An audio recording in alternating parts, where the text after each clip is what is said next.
Good morning, it's Friday and my hair is amazing. Last night after Steven Universe, I stayed up for a little while to read some more of this, so I'm about 130 pages through.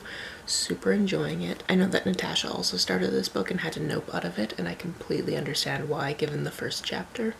I was actually picturing the characters as a couple I know and had to like immediately get that out of my brain so I wouldn't continue to think of them with their faces, because I would just cry for days if that were the thing. This was kind of my version of sleeping in. It's not even 9 o'clock yet, but that's sleeping in for me. So I'm gonna snuggle back down into bed and read some more of this. It's 11 a.m. I've read another 80 pages or so I'm working my way through this. And it's really sad and it keeps making me want to cry, and I just need to make myself feel better, so it is shower time. It is amazing how much a good shower can make you feel better. That being said, I now have to go back into this incredibly sad book because I want to finish it today.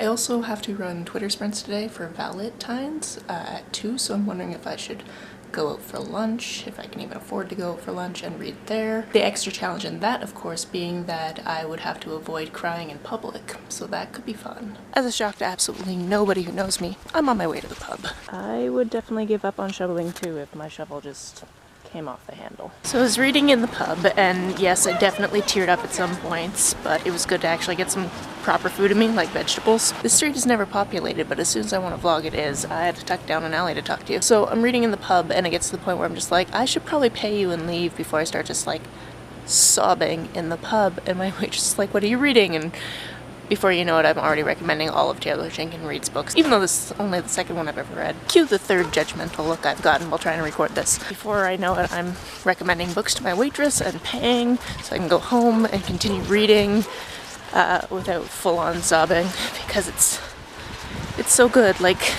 just the way the stories are framed. Nobody here knows how to use their damn turn signal. Come on now.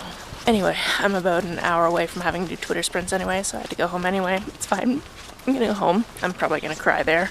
Probably get a hug from my roommate. Do some Twitter sprints. It's gonna be good. It's 2, so I'm Twitter sprinting, and of course I'm reading. I finished it, and yep, it definitely made me cry. I adore the way this was framed. We see this couple who have just gotten married, and the worst thing in the world that could happen happens, and then you alternate going back and forth between grieving and their courtship, and I loved everything about it. At this point, I feel like I kind of just need to move on to one of those other 2 books I picked up, so I'm going to throw a Twitter poll up to decide which one to read. Just gonna make it really short and hope that somebody actually votes on it, and hope that it's not a 50-50 tie, because I always get 50-50 ties on my Twitter polls. And then I'm gonna start my 8th book of the readathon. Alright friends, by one vote, I will be reading Inside of Stars. I did also make a point of thanking whoever could have been my 6th voter for not voting, so it wouldn't be a tie. So I'm about 16 pages in, and this book starts kind of in the middle of chaos and panic and a highly emotional situation that you don't really know what's going on, so not really the thing you want to do when you're trying to get over the emotion of another book. That being said, though, I am enjoying figuring out what's going on. I've got some more sprints to lead over on Twitter, and then I'm going to put this vlog together because tonight I'm going to watch more of The West Wing, because that show is delightful. But I've officially finished my TBR for Contemporaryathon, so anything after this is just gravy. How are you doing on your TBR? Let me know down below, and I will see you very soon. Bye.